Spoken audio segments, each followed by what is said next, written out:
Wa innal malaikata la qadau ajnihataha ridwan li talibil ilmi. Orang mau berangkat menuntut ilmu, itu malaikat membentangkan sayap, memohonkan kepada Allah ridha untuk orang itu. Berangkat dia ke masjid pas di waktu fajar. Banyak sekali. Makanya kalau bapak ibu ke masjid waktu subuh nggak doa, rugi itu. Itu fajar.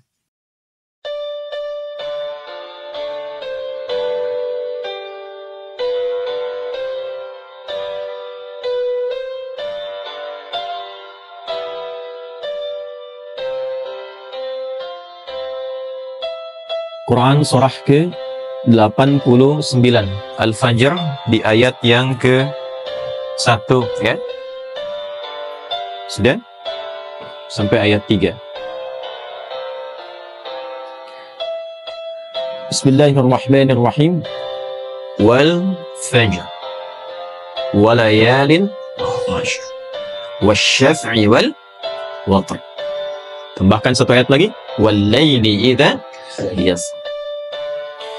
Baik, wal fajr. Aku bersumpah demi waktu fajar.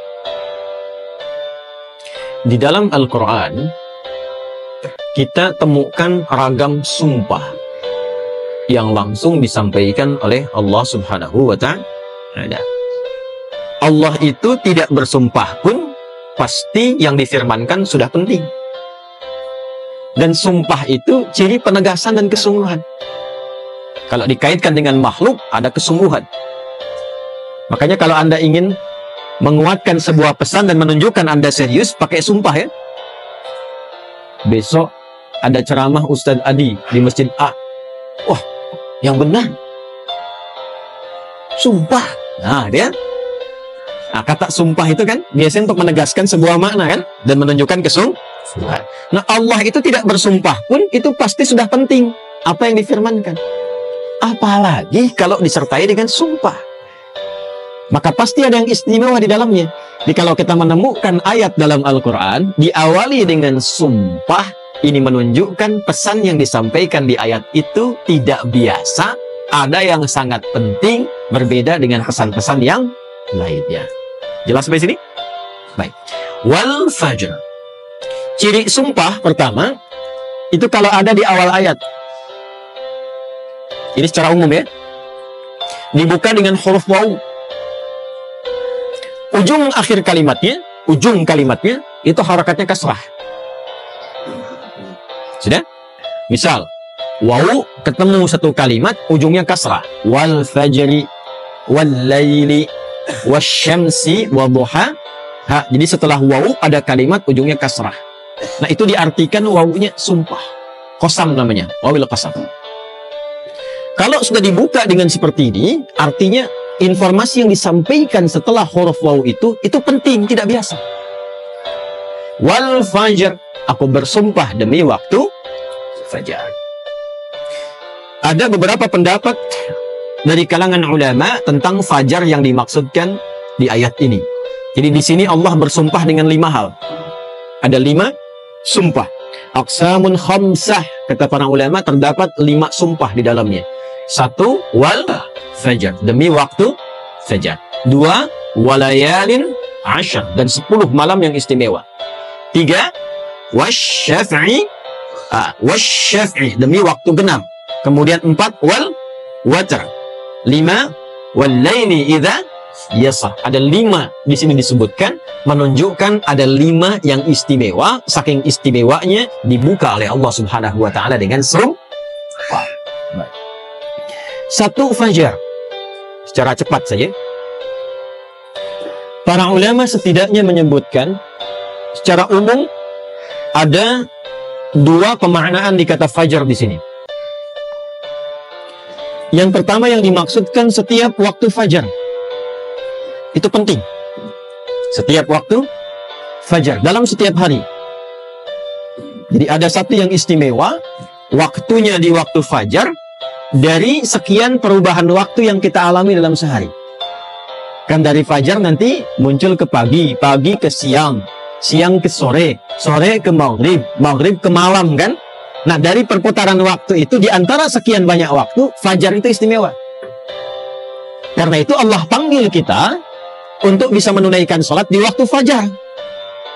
Ya, hakikatnya bukan hanya sholatnya. Ada waktu-waktu yang hanya dalam fajar itu yang nggak ditemukan keistimewaannya di waktu yang lain. Contoh, kita ambil ke ibadah ritual dulu. Sholat di waktu fajar ini, itu 2 rakaat sunnahnya saja. Sunnahnya, belum masuk ke fardunya. Itu nilainya disebutkan oleh Rasulullah SAW lebih baik daripada dunia dan seisinya. Raka'atul fajri khairum minad dunya wa ma fiha. Kalau Anda mampu menunaikan 2 rakaat fajar, itu yang dimaksud sunnahnya. 2 rakaat, tapi disebutkan kalimat fajarnya. Bukan zuhur, bukan asar, bukan maghrib, bukan isya. Dan dilakukannya sebelum sholat fardunya untuk menunjukkan betapa pentingnya itu. Karena kalau orang tahu itu penting, pasti persiapan datang sebelumnya. Ya, Anda tahu di sini akan pengajian kan? Subuh kan? Subuhnya misalnya jam 4.35. Anda menjadikan pengajian itu sebagai hal yang prioritas. Kalau waktunya 4.35, datangnya jam berapa? Ada yang inap, ada yang itikaf. Karena menjadikan itu penting. Kalau tak penting, mungkin diabaikan. Nah, Allah menyatakan, fajar itu penting. Jangan tinggal. Bahkan saking pentingnya, ada di antara hamba-hamba Allah yang menyiapkan waktu fajar itu bangun dari sebelumnya. Sampai warming up dulu. Pemanasan supaya subuhnya itu, fajarnya itu bisa optimal. Bangun dari malam, Pak. Ada yang menjelang fajar itu membiasakan hatinya supaya khusyuk. Sehingga saat sholat di waktu fajar, sudah terkoneksi kepada Allah dengan baik. Cara menyiapkannya dengan istighfar. Waktu singkat menjelang fajar itu disebut sahar namanya. Jamaknya disebut ashar. Ada orang-orang yang kalau sudah tiba waktu ini, dia banyak istighfar, istighfar, istighfar, istighfar. Supaya hatinya lapang saat fajar tiba, terkoneksi sempurna kepada Allah. Sempurna. Nyambung. Itu ada di Quran surah ke-51 ayat 18. Wabil ashari hum yastaghfirun. Ya. Kalau ingin dikuatkan kesabaran, ingin diberikan rizki, sehingga bisa sering infak, ya, ingin diberikan kemampuan menjalankan segala sesuatu dengan benar, menatap dengan benar, mendengar dengan benar, berjalan secara benar. Itu diantara amalannya, rajin istighfar di waktu sahar menjelang fajar. Nah, ini ijazahnya langsung dari Al-Quran. Surah ketiga Ali Imran di ayat ke-17. As-sabirina was-sadiqina wal-qanitina wal-munfiqina wal-mustaghfirina bil ashar. Ya. Quran surah ketiga Ali Imran ayat 17. Paling kiri sebelah atas tuh. Itu di situ istighfar di waktu sahar itu disamakan dengan 4 amalan tadi. Sabar, khusyuk dalam ibadah, bisa rajin infak, dan benar dalam menjalankan aktivitas. Itu diantara latihannya, rajin istighfar menjelang fajar. Makanya kalau sudah istighfar, terbuka hatinya, terkoneksi dengan Allah, itu ibadahnya akan lebih enak dibandingkan dengan yang jarang istighfar. Gitu. Ada sifat qanitin di situ. As-sabirina wal qanitina. Sedangkan kita diminta salat itu dengan sifat kunut. Orangnya disebut qanit, jamaknya qanitin. Ada di mana ayatnya? Al-Baqarah ayat 238. Hafizu 'alas salawati was salatil wusta wa qumu lillahi qanitin.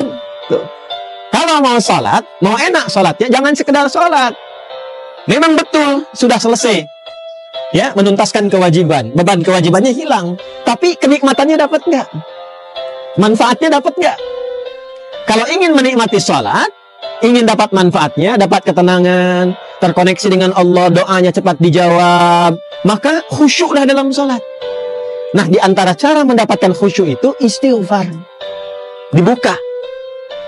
Sehingga sekat-sekat yang membuka kita itu, yang menghambat koneksi kita dengan Allah itu terbuka. Ini dari Quran. Dari Quran. Nah, dibiasakan istighfar paling enak itu di waktu sahar menjelang fajar. Apalagi kalau bisa tahajud sebelumnya. Kalau bisa tahajud, ya, tahajud, kemudian istighfar, terbuka hati, rajin memberi di situ, itu disebut langsung oleh Quran kalau dia bertahan dengan itu sampai wafat, itu disebut sebagai calon penghuni taman surga yang sedang beraktivitas di bumi. Itu Quran surah 51 ayat 15 sampai dengan ayat 23.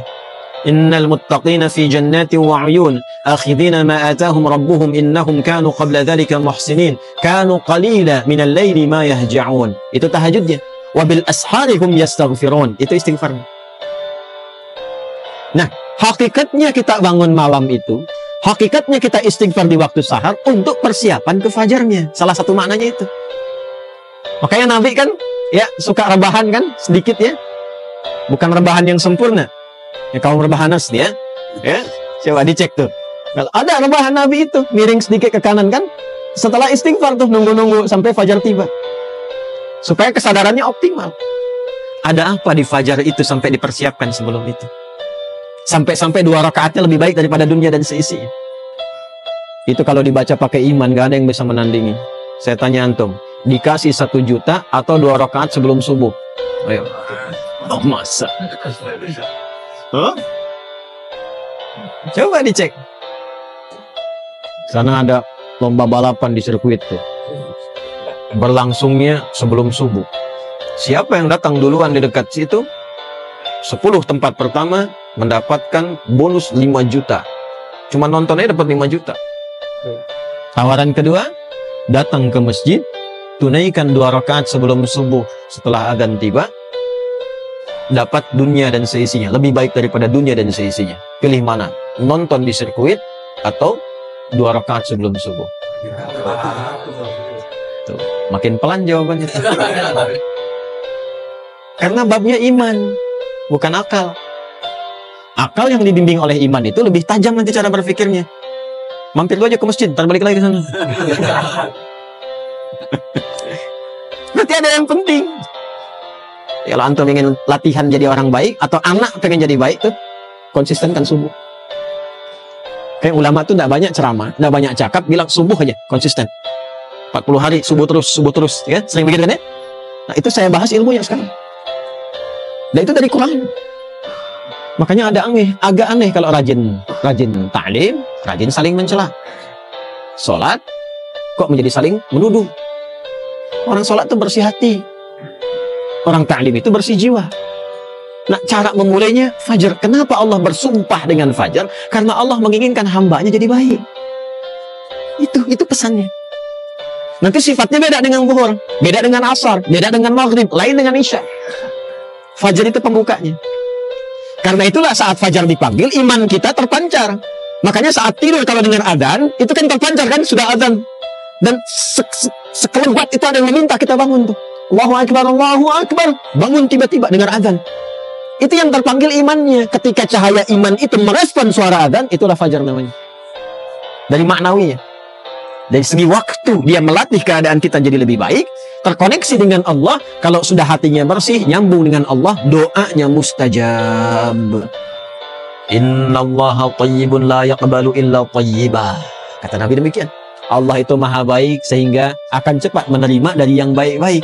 Hatinya sudah baik, sudah lapang, jauh dari maksiat, maka apapun yang dia minta dikabulkan oleh Allah Subhanahu wa ta'ala. Karena itu saat-saat paling tepat untuk berdoa itu, memperbanyak doa itu saat fajar. Malaikat kumpul semua. Hadisnya sahih. Ya, inna malaikatal laili wa malaikatal nahar tajtami'u fi waqtil fajri atau kama qala Rasulullah sallallahu alaihi wasallam. Malaikat siang dan malam kumpul semua di waktu fajar. Alhamdulillah malaikat itu ghaib. Kalau tampak tak jadi kita ke masjid. Sayapnya banyak tuh. Siapa? Israel. Balik lagi. Kumpul semua. Nah kalau sudah kumpul malaikat itu banyak berkahnya.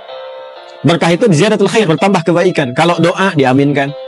Kalau istighfar dimohonkan ampunan kepada Allah. Berkah lagi kalau subuh jamaah pengajian, berkah. Berkah lagi itu. Itu dari berangkat langsung malaikat memohonkan kepada Allah kebaikan. Hadisnya viral sahih. Di Ibnu Majah itu. Ya, dari Abu Darda radhiyallahu ta'ala anhu. Qala Rasulullah sallallahu alaihi wasallam, "Man salaka tariqan yaltamisu fihi 'ilma sahhala lahu tariqan ila al-jannah, wa innal malaikata la tadau ajnihataha ridan li talibil 'ilmi." Orang mau berangkat menuntut ilmu, itu malaikat membentangkan sayap memohonkan kepada Allah ridha untuk orang itu. Berangkat dia ke masjid pas di waktu fajar, banyak sekali. Makanya kalau bapak ibu ke masjid waktu subuh nggak doa, rugi itu. Itu fajar.